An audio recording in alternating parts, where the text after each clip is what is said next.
dowladda Turkiga ayaa xayiraadii ka qaaday qaxootiga ku sugan dalkeeda.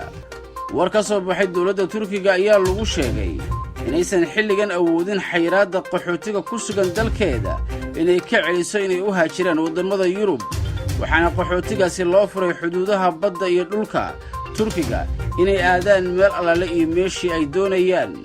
arrintan ayaa keentay isla markiiba kumanaan qaxooti ay doonyo iyo socod ay ku galaan xuduudda dalka Greega, waxaana la arkayay dad badan oo ka soo kala jeeda wadamada Syria, Ciraaq iyo dalal kale oo ku qulqulaya xuduudka dalka Greega iyo waliba jasiiradaha dalkaas. Turkiga ayaa hayay qaxooti u badan Syrian oo gaaraya 3.7 milyan oo qof. warkii koobno oo aad kala socoteen warbaahinta tiyaatar waa naga inta.